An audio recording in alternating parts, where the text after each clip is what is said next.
Hey, this is Kit Cabela of Harlan's Media. I'm joined here with a fellow independent journalist, Christian Chiakulas. Christian, I'm so proud that you're here with us today. But what brings you out here to the Village Hall in Oak Park?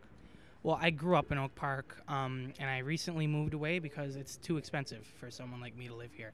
So I was very happy when I heard that they were raising the wage last year, and then when I heard just a couple days ago that the village council and the mayor were planning on cutting that or maybe cutting that, I knew I had to be here. Essentially, since you lived in Oak Park for quite some time, is this normal behavior for the city council to act like this? And if so, how did it become that way? Well, nothing has been normal about this city council or about the village government in the past few years. A lot of it started with the mayor, who didn't used to be called the mayor. He was originally a village president who had a kind of a minor role. This guy created the position of mayor for himself and is paying himself a lot of money and is doing things a little bit differently. So it's definitely been the past about 4 years when things like this have started to happen. The Chamber of Commerce has become a lot more powerful and a lot more active. Businesses have been leaving Oak Park. That's something that me and everybody who I know who lives here have noticed. The small businesses are packing up and leaving, and medium and big size businesses are seeming to do okay. So we think that's all connected. Now, Oak Park has a long history of its people being actively involved in its local politics. Um, are the people waking up to get involved? Are the people becoming more aware of what's happening with their local government? Yeah, I don't know if I'd call it more involved. Like you said, people have always been like this in Oak Park. Oak Park is a very progressive, politically aware town, and I think tonight was a great example of that. People heard that this was happening. We mobilized very quickly, and we shut it down. All right. Now, of course, this whole conversation has to deal with the minimum wage. What does the minimum wage increase, specifically here in Oak Park, mean to you as an individual citizen? It means that this town that I grew up in being told that this town is so progressive, that we are a leader. It means that this town might actually be who we say we are and who we, I guess, portend to be.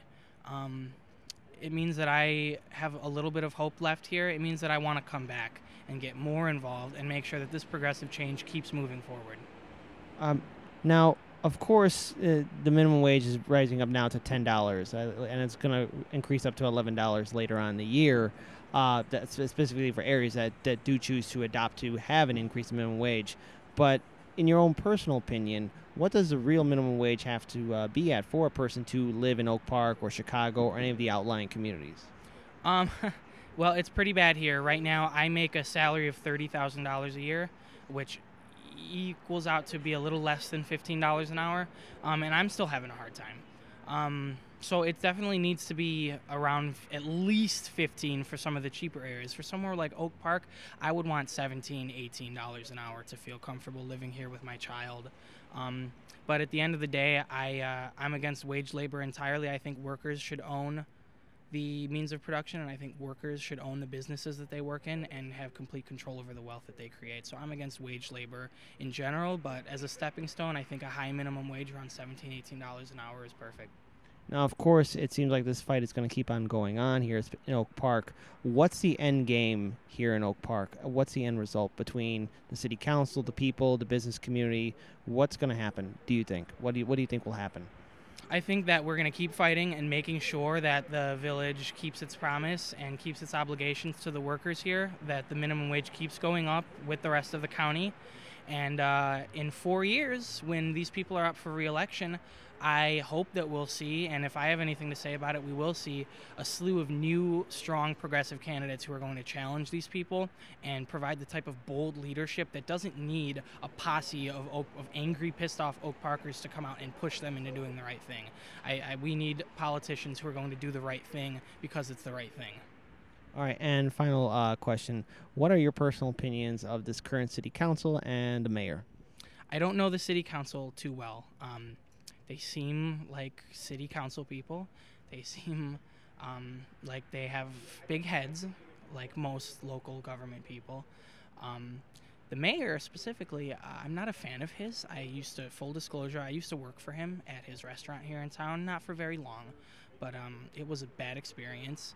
I think that the way he has handled himself as mayor, giving himself these new powers and this new position title and more money, I think it's shameful. I think it speaks to an attitude of arrogance and dangerous ambition. And I also don't like how he ran unopposed in the last election. I don't know why that happened, but it's not going to happen next time. And yeah, that's what I. That's it. And let's just do one more question. What do you want to say to people who are perhaps sitting at home, choosing not to get involved, or feel like that their impact won't make any kind of difference? What do you want to say to them? I think tonight is proof that people can make an impact, everyday average people. And if you think that you can't help or that it's not worth it, you're dead wrong. We need you. We need you out here. We need everybody. We need all hands on deck, because this country, inequality is getting worse and worse by the day. And it's not going to change unless we have a mass movement of working people on the ground putting in work. That's a good note to end it on. Kristen, thank you so much for joining Hardlands Media. Good luck to all your independent work as well. And let's all do what we can to build a better future. Peace, everyone.